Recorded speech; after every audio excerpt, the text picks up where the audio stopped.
Hello and welcome to Inclusion Dialogue, a podcast where we discuss everything related to inclusive education and diversity in the classroom. My name is Joanne Banks and I'm a lecturer in Trinity College Dublin in the School of Education.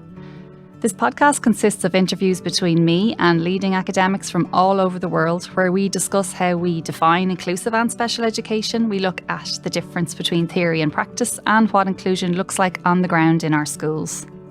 I began this project for my students, and it was to allow them to hear the views of researchers that I was getting them to read in the form of journal articles and research reports. I've been pretty overwhelmed by the response though, and I think as the podcast has grown, it will be of a much broader appeal to other academics, to policymakers, to educators and practitioners, to parents, but also to students themselves. My guest this week is Professor Julie Allan, Professor of Equity and Inclusion in the University of Birmingham in the UK. Julie was due to arrive in Dublin in May this year, and this unfortunately was postponed, so I was particularly happy to have an opportunity to chat with her about inclusive education. In our interview, she discusses her research in Sweden with children and young people, focusing on their views of inclusion in school. And we finish up by discussing the impact of COVID on vulnerable groups in education at the moment, and whether this presents an opportunity to reform and improve our education systems to become more inclusive. Listen, Julie, thank you so much for meeting with me this morning. We have been trying to get you over to Dublin to talk at Trinity College for some time now, but current circumstances are not allowing that. So we're going to have to just wait maybe till next year. And I look forward to that. But thanks for agreeing to talk to me this morning.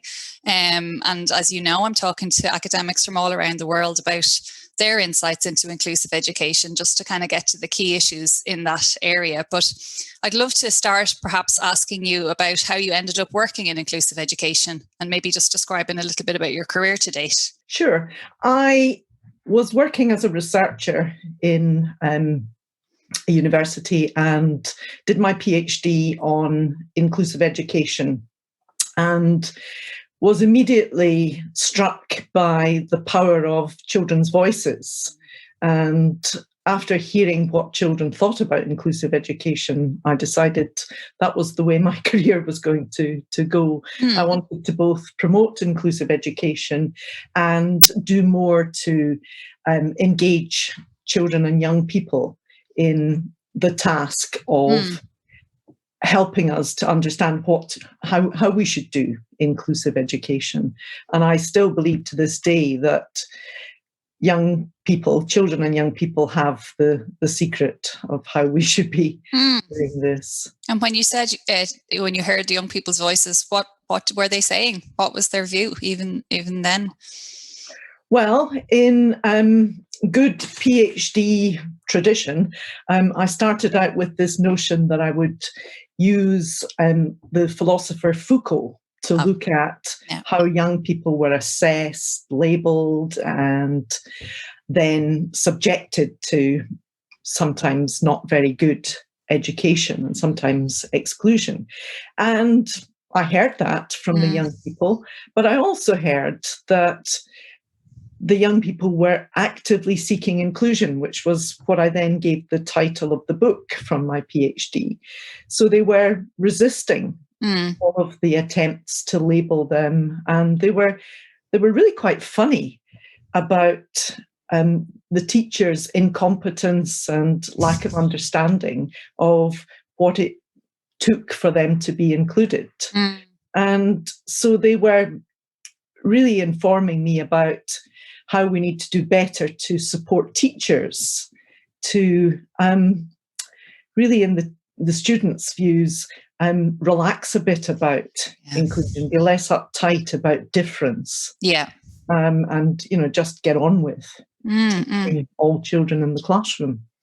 And if I was to ask you if you were, initial teacher education is often a kind of a hot topic when it comes to the extent to which they hear and learn about inclusive education. What do you think is required at that level, but also then in the kind of professional development field to get the teachers to relax a bit, in the words of the children? I think they need to learn about difference and diversity as interesting and potentially a resource in the classroom for them. They need to not be frightened by for example, the challenging behaviour of children with perhaps an autism diagnosis or an ADHD diagnosis. And the trouble is they remain a little uneasy and frightened. They need to stop being given some of those dreadful handbooks about special needs which pathologize difference and heighten a sense of anxiety about the child who is different in the classroom. And Julie, like you carried out your PhD, obviously working very kind of closely with children themselves, the kind of children's voice. If I was to ask you to draw on some of the research that you've carried out since then, and it's been quite a bit, what are your kind of key takeaways from the research projects that you've been involved in? Well, many of these projects have involved children and young people, and they continue to convince me, as I say, that they understand how to achieve inclusive education. A fairly recent study, which has been quite influential for me, was carried out in Sweden. And this was a study of a school in a municipality that went from the bottom of the league tables to the top through inclusive education.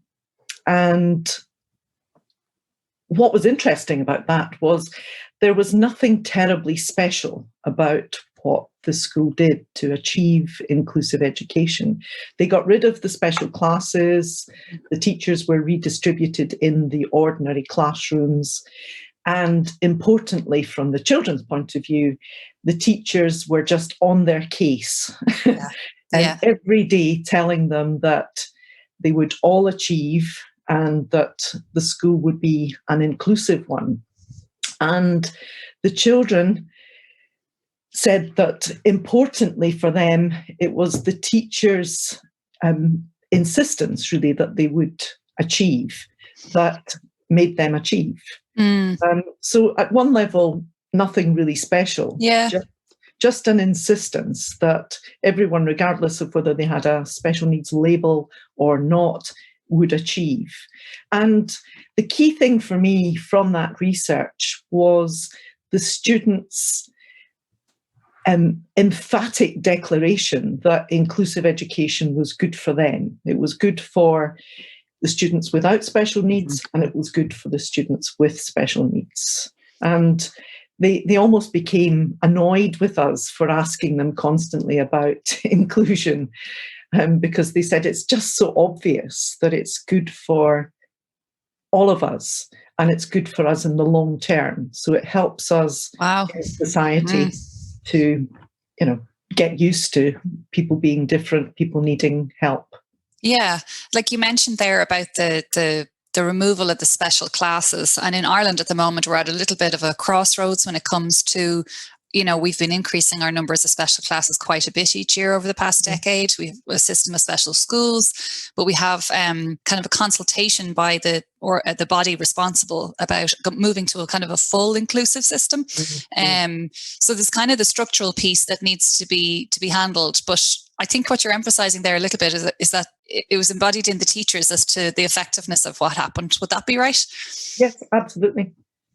Yes. And for the teachers in this particular school, there was a lot of support behind the scenes, a lot of seminars, a lot of reading, and some support from the university that I was associated with, the University of Borås, giving them advice on inclusion and helping them to air some of their concerns about inclusion, and that seemed to help. To work. Yeah. We do need to take care of the teachers. We need to help them to feel better about it. Yeah. Like, can I ask you a little bit about, the special education, what some people are describing as the special education sector? Because it is quite dominant, even in systems that are considered inclusive. Do you think that, like, are we on a path where we should challenge that and that should be dismantled? Or like you've described there, quite a nice kind of micro scenario that sounds like quite a bit of school autonomy in their decisions. Would that be correct? Yes, absolutely. And the school was really encouraged to get on with it and to develop itself as an inclusive school with support from outside. But you're right to say, Jo, that the special education system is quite strong and robust. And I'm always struck by Sally Tomlinson's pronouncement that we have an exponential increase in the special educational needs industry. And so we are moving towards more inclusive education, but we're also seeing a growth in this special educational needs industry. And Sally says that this is happening because of parents seeking a diagnosis for their children, schools reluctant to continue to educate inclusively certain children, particularly those with more challenging difficulties. The very process of resource being attached to a child, making it more attractive to have a diagnosis, and professionals having a vested interest in keeping that industry going. And I think that's bad enough and needs to be challenged. But I think when we look at mental health difficulties and mental disorder, we see that growth of the industry in quite a damaging way. So we're getting more and more children being diagnosed with things like attention deficit hyperactivity disorder. And some of these children in the past would just have been children with challenging behaviour. But they're now diagnosed, sometimes medicated, sometimes excluded. And can I ask you, in your work, have you ever been able to highlight, you've worked in different national systems, so I suppose I'm interested in I know comparing systems is really traditionally quite difficult, but is there anything that you think makes inclusive education kind of an easier path? Or, in Ireland particularly, kind of the legacy piece is quite influential on what we have now, and it is the dismantling of that I think will be the challenging part. But in your experience working internationally, like, what factors are present, do you think, for a more inclusive system? I think government support really is crucial. And I think where that's not there, I think it is difficult. But as you say, the legacy is the thing that holds people back, holds state nations back. And often, it's because they turn to that legacy, and it can be valuable in some ways. The knowledge of different difficulties can be really very important, but it also creates a breaking effect because we become more concerned about those pathologies and deficits, and we stop thinking about inclusive education. And I've seen, quite a number of countries struggle in very similar ways. And I was recently asked to look at Kazakhstan and its readiness for inclusive education. And that was an interesting case study, if you like, because they were in some ways still holding on to that legacy from the Soviet era with the defectology and the interest in pathology. But at the same time, there were some really good examples of parents and their activism really challenging attitudes in society. And they were, being able to do that in a country that wasn't putting a stop to some of that activism. So it was interesting to see progress coming from, another area, from parents. because a lot of this research is very kind of Western country based, isn't it? I think it's really interesting. You've raised parents a few times, and I often think they're the kind of the forgotten group in this whole debate. And I do think that they, in Ireland, certainly, there's quite a bit of activism and near lobbying about the protection of the supports or services that we have, flawed as they may be. But they do kind of highlight, I suppose, the nervousness around moving to, I suppose there's a bit of a mistrust with government that they might use this as an opportunity to, like I presume I was going to talk about cost cutting, but I presume you've noticed the kind of funding mechanism driving a diagnosis or I suppose attitudes towards special ed at the school level, but also the parents. Would you have any examples of that, or have you any experience of that?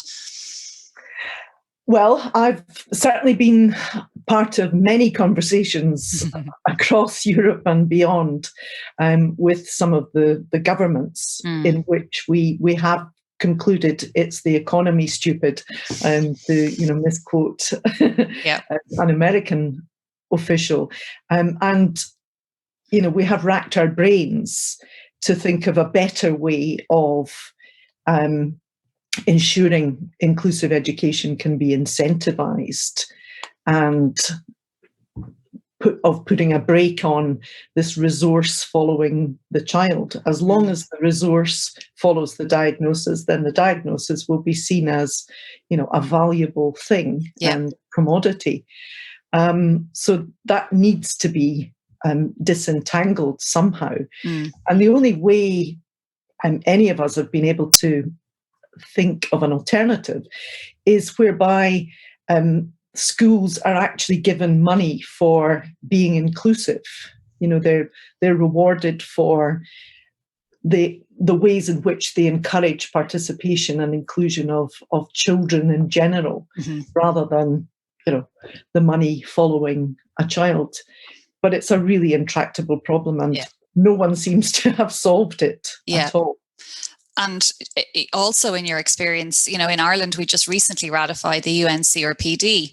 So that seems to have put, I believe that's behind this consultation that's ongoing about moving to inclusive education. To what extent do those international policies, do they work? Do they speed things up, or maybe they would have stalled? Yeah, I think the UNCPRD seems to be an important influence. It seems to have a weight that nothing else has had before. So I'm, quietly confident about that, and optimistic for Ireland that it can have that weight behind it. There's also really quite a lot of good things coming out from the UN in its sustainability goals for grounding inclusive education as, really at the basis of the right to an education. So again, I'm quite optimistic about that. And I think it's been interesting to see what the UN is saying at the moment in the context of the COVID-19 situation, where they've talked about a double jeopardy of or for certain people, for girls, for minority ethnic groups, and so on, people in social disadvantage, who are already disadvantaged, becoming much further disadvantaged. And they're saying, let's take this moment to think about how we can, really make sure that further disadvantage is prevented, but also see if we can rethink inclusive education in this terrible situation. And, that would be nice if we can actually grasp that mettle and say, maybe we can do things better, more effectively online. And so use the disruption to introduce change. Maybe that was resisted before. It's really interesting. Julie, is there anything else that you'd like to raise before I let you get back to your day? Is there anything else that you think is important in these debates, in these discussions? Well, I guess I'm still struck by the fact that, after 25 years or whatever it is of Salamanca, we are still struggling with this thing called inclusive education. We're struggling with what it means, and we're awash with these manuals, as I said earlier, on how to teach certain kinds of children. And Len Barton, as long ago as 96, I think it was, told us exactly what inclusive education was. And it was the old part that was integration, the increasing participation. But fundamentally, it was the removal of barriers. And those barriers could be structural, environmental, or attitudinal. And we don't seem to have got that part through to people. And so we still do the first part, the increasing participation. And until we start getting into that mindset of where are the barriers, how do we remove them, then we are going to continue to struggle with it. One of the pieces of work I did with Roger Slee involved interviewing a lot of researchers involved in inclusion and special needs research. And one of them was Mike Oliver, who gave us this idea of the social model of disability, which fed into Len's notion of inclusive education. This idea that, there are barriers. There are these terrible barriers to participation. And he was so disappointed with all of us in education for not getting that barriers bit and not understanding that we've got to change the schools, we've got to change the curriculum, we've got to change the teaching, and we've got to change the attitudes. And I think that's what I'm hoping for in the years to come, that we can get that through to people like the students on your course, policymakers, teachers, and parents, that we can have an inclusive society. We can do it through school. Julie, that was amazing. Thank you very, very much for that. I really appreciate it. Well, it's been lovely talking with you. I hope you took something from that interview, so thank you for listening. Feel free to spread the word and share the episode. You can find out more from my academic website, bankoninclusion.com, and I will catch you next time.